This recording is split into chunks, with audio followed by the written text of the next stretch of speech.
welcome again. I'm glad you found me on YouTube or Facebook or wherever social media. I'm out there all over the place, and glad that you're coming back.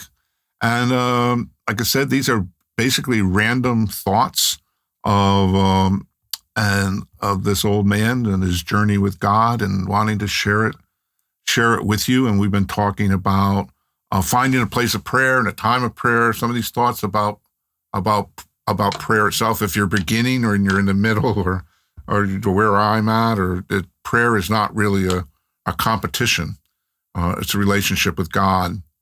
And so we've talked about a place of prayer, and what I want to talk to you today is about the time element. And so when do I sit down and pray? When do I get my prayer book, my Bible, sit in my comfortable chair, or outside, or by a river, or wherever it is, or in a church or in a chapel? When do I do this? Now, if you start that process by saying, I'll do it right after I finish this or do this, you're in danger, especially when it comes to prayer. Because what will happen is normally, and I would say perhaps 99.99% of the time, you end up right before bed realizing that you did not pray during the day. And that the things around you, rather than becoming a place of encountering God, have taken over and just led you to this point of what I call the tyranny of the urgent. And it's amazing what we can make urgent. But essential to prayer is the time to pray. When and for how long am I going to do this prayer on a daily basis? Now, prayer, again, I've been trying to stress, is the place of relationship with God. For me, it has meant coming into that place where daily I encounter his love, his forgiveness, his mercy, and most importantly, his grace. And from that place, out of that relationship, I'm going to live my day with him, just one day, knowing in my heart that Jesus is with me and in me, that I'm in Christ, as Ephesians tells us, and Christ is in me. I am also aware that the very desire to pray, as I've mentioned, is placed there by God himself. In other words, it's not me desiring to come to pray. It's God putting in me the desire to come to him to pray. It begins with God, as does the entire salvation message begins with the action of Christ on the cross. So prayer begins with Christ calling, come follow me, come be with me, individually and collectively. It is God who calls his people, for example, out of slavery. He heard their cry, and he calls them out of slavery to do what? To go into the wilderness, find the mountain, and worship him. That was the call. So worship and prayer begin with God. And God will always show up.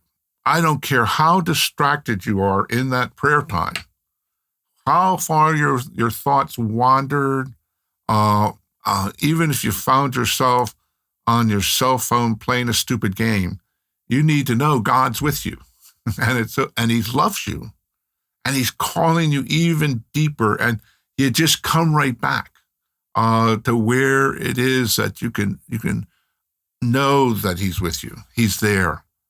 And so the real question in prayer is not, does God show up? The question is, do we show up? Which is true of worship. Worship is not trying to get God to show up. It's trying to get us to show up for God and to love him with all our heart and our soul and our mind and our strength. Now, when I was learning to have this prayer life, or consistent prayer life, I was in the midst of a community, as I've shared with you, that had regular times of corporate prayer. And for that, I was thankful. And I was also thankful that bells rang. So there was 7 a.m. morning prayer, which was extremely difficult to get to because I had a child. My wife went to work. And then there was the 8 a.m. Holy Eucharist, which I could usually make it somewhere around the Kyrie, having dropped my son off.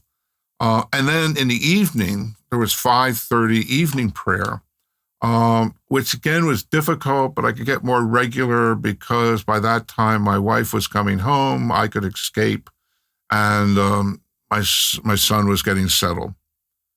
And like I said, these beautiful chapel bells would ring out this call to prayer all across this neighborhood called Chelsea in Manhattan. A sound even the most hardened of non-believers loved. It gave kind of character to the Chelsea neighborhood, and people made their schedule around the bells of the seminary. It was comforting. It's kind of the comfort that you get with an old grandfather's clock. That it just rings this gong, and it's in the background, but it marks the time. It speaks in the midst of the silence. Now, when I could go to one of those times of prayer and find my seat, and actually I'd still know where it is, in the middle section, second row on the end, I sit there with my eyes closed and listen to the footsteps of those coming to prayer on the marble floors of the chapel. And I would settle in before the procession would start. It was comforting to be part of that community, even if there were days, lots of days, when I could not be there. I didn't feel guilty or condemned when the bells rang and I could not be there, because I was taking my son to nursery or kindergarten or helping my wife, and I always saw those as a holy task, making dinner and then having a family dinner. But some level, I joined in with that community, even if I wasn't there. Paul talked about being absent in body, but present in the spirit. There was a connectedness. And the call, the schedule of the chapel and the bells reminded me that God was making the call to come to prayer. And that then said, I need a time and I need a place after I leave this seminary. And even while I was in seminary, but after, particularly, where I could pray. There was going to be nobody ringing bells or setting alarm clocks. And oftentimes there'd be no community to join, that I would be a pastor and it would be me alone wherever it was. So part of the question was, when am I going to do this? And it seemed like every moment of time that I had was scheduled. It was taken with something, some distraction of the world, or just, maybe I shouldn't use the word distraction, something that I had to do, some work assignment, and especially that happened when I got into ministry. And the distractions and the noise had not only to be dealt with when I tried to hear the Lord's voice in the busy, noisy city and in my head, they seemed to keep me from finding time to do what was critical to do. And when I came to the understanding that prayer was not just one of the tasks of the day, and I began to understand that it wasn't like I'm going to pray here and then have breakfast and then go to work and then deal with my son. But prayer was not that. It was the very place from which I was going to live the rest of my life. It was going to be the core, because that was the place of my relationship with God. And everything would flow from there. And of course, from the Eucharist. That everything could go on to you about a week of the importance of the Eucharist, which this pandemic has almost taken away from us. That Sunday, that beginning, that rising sun, first day, now is where the grace flowed to do the rest of the week. So I had to deal with it. So when? I'm going to answer your question. When are you going to find the time to sit down and pray? Here it is. It's 1 hour before you wake up now. That was the time. I didn't like hearing that, because I'm essentially a night person. And so the idea of now I'm having to get up 1 hour earlier meant I would probably have to go to bed 1 hour earlier. But that was the hour. Nothing was scheduled then. And it was going to become my first task of the day. Well, actually, I'm not telling the truth. The first task of the day was to make a cup of coffee to bring with me to my place of prayer, which I had established. And I was going to bring that along, usually in the early days, dragging myself, sitting down and and beginning to pray. Now, I'm not a legalist about this, particularly when I'm traveling and in a hotel room. I've had to learn now in my own walk that time and space become a whole different matter when somebody else occupies that with you. And but that's another rambling. So, but at first, it was hard to wake up an hour before, not only because I was a night person, but there's an additional factor. I had a 4-year-old at that time, 4-year-old, who could sleep really sound until my eyelids opened. And then somehow that noise entered into his head, and there he would be. And I know this was particularly hard for my wife, especially when we added to child number 1, child number 2, and then child number 3. So there were 3 there in her time of prayer. But she did it. I'll let her share how she worked that through. But it's something you're going to have to work through. Now, if you're a monk or a religious like a Third Order Franciscan, this rambling is not for you. Your discipline, I believe, is a grace of God and a gift, and what a joy to live in that. This rambling is about those who are not monastics and are not called to religious community, unless you want to consider your family a religious community. This rambling of this old man has found a place and time for God, and his wife, who found her place as well. Now, let me get back to time. So 1 hour before we normally would awake, we're up. And I hit that with just couldn't imagine. Now, I'm an introvert, and I'm not a morning person. It was never my goal in life to see the sunrise. I was content with enjoying the sunset, which I just told people was the opposite of a sunrise. It's just sunrise in reverse. So you want all the colors and all of that. Let's do this late in the afternoon rather than getting up and running to the beach or wherever it is we run to see what is a very natural phenomenon. So that wasn't on my agenda. And even as I began to pray at sunrise, I didn't really spend a lot of time looking at it. So I set my alarm for 5:30, and I would get to my place of prayer by 6 a.m. and stay there till 7. The time when my rest of my family was supposed to wake up and get ready for school or work or whatever it was. Now, I learned a lot of things when I first started at that hour of prayer in the morning. First thing I learned was I could fall asleep in any and all positions, especially laying prostrate before the Lord. I could sleep sitting. I could sleep standing. I could sleep leaning against the wall. I could even sleep kneeling. Now, the second thing I learned is I could be sidetracked by anything.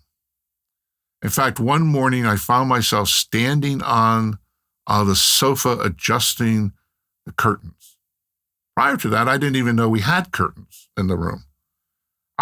Anything could come along, and then add on top of that, which I've already talked about, was the noise in my head, the thoughts of the day, the noise outside the window, and even the slight sound of my family sleeping. And it got worse when we added pets to our lives, a dog and a cat. My last dog that we had, not the one I have present, was really great with prayer because I could just let him out, and 2 minutes later he would ask to come back in and then fall asleep. The one we have now is working pretty good. He'll just lay beside me, but he gives me this stare that, when are we going to go for a walk? Now, so some of the dogs, it meant walking them. Now, the cats were the ones who would somehow decide that they wanted to be on the top of your head or rubbing your face. And there's that another distraction coming in. And again, the key is to understand God is sending all of this. It's in the midst of this that you're going to build your relationship. with God. Now, finding the time was well worth it. Someone once said that if you're too busy to pray, then you're too busy. And I know time's limited. It's the one, here's understand, time is the one thing that is the ultimate act of giving, because you never get it back. You can give money and you get it back, but time you'll never get back. It's an important question. I tell people who are doing ministry and they're asking people to do things, remember they're giving you that which is the most precious thing they have. So it better be worth it. It better be something extremely important to them. And so we come, and what we're saying, what I discovered in picking this time and this, I was making a sacrifice unto God. I was giving unto God that which he ultimately has given me. Time comes from God. I was giving back that thing that I would never get back. I think that's true when we give somebody our time in love, our wives, our children. We're giving them the greatest thing that God has given us, and we'll never get it back. And so it's important where we put it and what we do with it. How we spend out our time here on earth is critical. And so it took a lot to learn this lesson, especially learning it with my family and friends, but especially with God. But it's at the core of the spiritual life. If we are to obey the command to love God, then it'll require us to spend time with him. If we're going to do that, it's there in the sacrifice. All things come from that sacrificial love that will hear the voice of the Lord. There's other ways of spending time with God than the time of prayer. Serving the poor, spending time with those we love, walking alone on a quiet beach, the stillness of the forest. I found driving through the desert can be a time with God, having just recently done it. But I still believe the life of a follower of Jesus is following him to that place, that time of prayer. Could you not pray with me for 1 hour, Jesus asked. And what happened? The disciples fell asleep. I know that posture. But all of a sudden, the Holy Spirit gets released in us and begins to work in us. And he begins to complete knowing, and you begin to know he's completing in you that work of love, that work of God's love and forming us into his image is starting in prayer and just growing and growing. The desire to prayer, again, is given by God himself. And he is not going to give up drawing you to himself because he loves you. But that desire, what we've been talking about, now is becoming a discipline. And discipline and discipleship have the same root. To be a disciple is to be disciplined, into a life that's the crucified life. It's the life of sacrifice. Pick up your cross every day and follow me. That's the definition of discipleship. So that desire turns into that discipline of every day, picking up even that cross of having to get up an hour early, having to try to stay focused, how to come and be with God. Near my cathedral is a very large Orthodox synagogue, an Orthodox community. And on my way to church, or oftentimes on my way around the neighborhood, I would have to pass it several times a day, usually at the same times. And in the morning and once in the evening, I would go by. And what impressed me about this synagogue, this Orthodox synagogue, was the number of men who would be walking towards the synagogue every morning for the time of prayer. Hundreds, not tens, but hundreds of men every morning, every evening, who lived in the same urban setting that I did, went on the same subway, actually went into the city every day, coming home at the same times. And here they were living this counterculture in the midst of the noise. They were visible, as our communion would say. They made visible a void. You would look at it and you would see it, and it drew you. Someone suggested that the men turned out because they believe they're saved by the law, or they were living a life of legalism, but that's not true.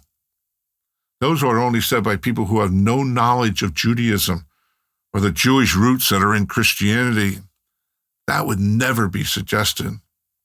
If it's true, then Jesus was a legalist, as he went to the temple or synagogue to pray at the hour of prayer, or the early church after the day of Pentecost, finding Peter and John walking at the hour of prayer. Were the apostles legalists when they went to the temple to pray and take part in the prayers, especially the Psalms? Jesus never criticized those gatherings of formal prayer or communal prayer. It wasn't legalism that drew them, and I'm not encouraging legalism. It was obedience to the love the Lord, the command to love the Lord your God with all your heart, with all your soul, with all your mind, with all your strength, and could I add, with all your time. A disciplined life. I'm not a legalist at all, but I know it takes discipline to grow in lots of things, from academics to sports to music to art, and in the spiritual life.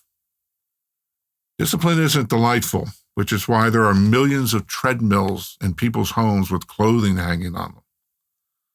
But discipline does lead to delight. If we want real delight in the Lord, and especially in prayer, then we find the place and we make the time to be in his presence. I want to conclude with a quote from St. Ambrose, somebody who I really enjoy reading now and then. And as you can see, I'm not recording from my home office. But if you remember the home office, behind me is a picture of a bishop. That's St. Ambrose. And so he has a special place as a friend in my heart. And he wrote, "Our Savior says, 'Go into your room.'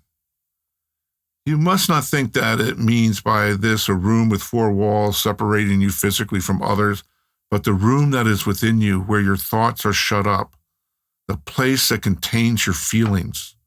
This room of prayers is with you at all times. Wherever you go, it is a secret place, and what happens there is witnessed by God alone."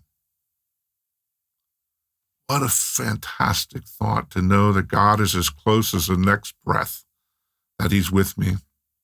He's with me whether I'm sitting at my desk, praying in my office, sitting on the side of a hill, or in a massive cathedral, or a simple church, or seminary chapel.